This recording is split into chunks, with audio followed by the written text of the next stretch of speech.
যাদের বাজেট একদম স্বল্প স্বল্প বাজেটের মধ্যে একটা বাড়ি করতে যাচ্ছেন অথবা ছোট্ট একটা বাড়ি করতে যাচ্ছেন, যেমন গ্রামের বাড়িতে যাওয়া হয় না, মাঝে মাঝে যান, এই রকমের একটা পজিশনে বা গ্রামে একটা ছোট্ট বাড়ি যারা করবেন মাত্র 600 থেকে 700 স্কোয়ার ফিটের মধ্যে, আমাদের এই প্রজেক্টটা হচ্ছে মাত্র 600 স্কোয়ার ফিটের। টোটাল নিচে 2টা বেডরুম এবং উপরে একটা বেডরুম, ডাইনিং কাম ড্রয়িং স্পেস, 2টা টয়লেটের সমন্বয় হচ্ছে আমাদের এই ছোট্ট প্রজেক্টটা।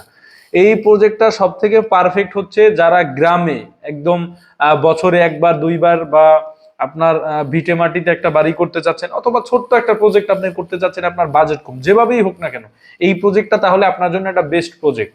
মানে একদম স্বল্প খরচে অল্প জায়গার উপরে, হ্যাঁ, আপনি যেদিকে যান সকল দিকে পারফেক্ট অল্প খরচের মধ্যে।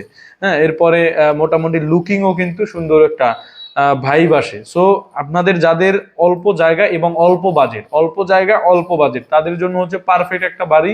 আপনি এটাকে একটা 1.5 তলা বাড়ি বলতে পারেন, উপরে মাত্র একটা বেডরুম আছে। সো এই টাইপের বাড়ি যারা দেখতে চাচ্ছেন বা এই টাইপের বাড়ি যারা করতে চান, তারা মানিক ইঞ্জিনিয়ারের সাথে যোগাযোগ করেন। আমরা সকল প্রকার বাড়ির ডিজাইন করে থাকি। যেমন আমাদের এই প্রজেক্টটা করা হয়েছে নরসিংদীতে। আমাদের সম্মানিত ক্লায়েন্ট, ওনার চাহিদা ছিল অল্প বাজেটে ওনার অল্প জায়গার উপরে কিভাবে এটাকে ফুটিয়ে তোলা যায় এবং কিভাবে উনি একটা লিমিটেশন বাজেট অল্প বাজেটের মধ্যে করতে পারে। তো দর্শক বিন্দু, এটার এবার আমরা একটু ফ্লোর প্ল্যানটা যদি একটু লক্ষ্য করে দেখি, আমরা যদি একটু খেয়াল করি, একদিকে হচ্ছে 30 ফিট জায়গা আর একদিকে হচ্ছে 20 ফিট জায়গা। মেইনলি হচ্ছে মেইন জায়গা বা মেইন স্পেসটাই কিন্তু এই 20 ফিট আর 30 ফিটের মধ্যে।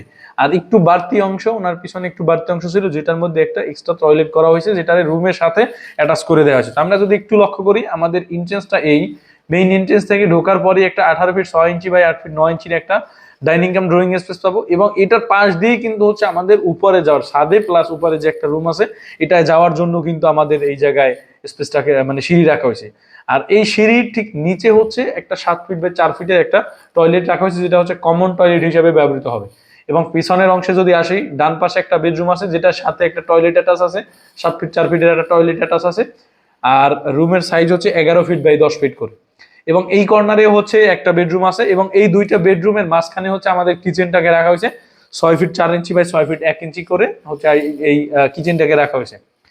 এরপর আমরা সিঁড়ি থেকে উপরে যাওয়ার পরেই কিন্তু আমাদের ছাদটা থাকবে, একদম ওপেন ছাদ, যেটা আমরা 3D ভিউতে দেখলাম। এবং এর পাশে সিঁড়ির ঠিক পিছনে অংশে একটা বেডরুম রাখা হয়েছে। তো আমরা যদি একটু লক্ষ্য করে দেখি, আমাদের টোটাল হাউসটার ভিতরে হচ্ছে 3টা বেডরুম থাকতেছে, ডাইনিং কাম ড্রয়িং স্পেস থাকতেছে, 2টা টয়লেট থাকতেছে, কিচেন থাকতেছে, ছাদ থাকতেছে, ভিতর থেকে ডুপ্লেক্স স্টাইলের সিঁড়িও থাকতেছে। মোট কথা হচ্ছে একের ভিতরে সব, মানে ছোট্ট বাজেট ছোট্ট জায়গা এর মধ্যে সকল ফ্যাসিলিটিস ইনক্লুড করে অল্প বাজেটের মধ্যে একটা পারফেক্ট বাড়ি আমাদের এটা হচ্ছে একদম পারফেক্ট 600 স্কোয়ার ফিটের উপরে করা। যদি কেউ চান যে 600 না আপনি 700-র মধ্যে করবেন, যদি চান আরেকটু খোলামেলা করে আরেকটু বেশি জায়গা করবেন তাও পারবেন, আর চাইলে এইরকমের সেম টু সেম। এবং আমরা কিন্তু চেষ্টা করি সবসময় কলাম সংখ্যা কম রেখে কাজটা করার জন্য। তো দর্শক বিন্দু, আজকে ছিল আমাদের এই ছোট্ট প্রজেক্টটা।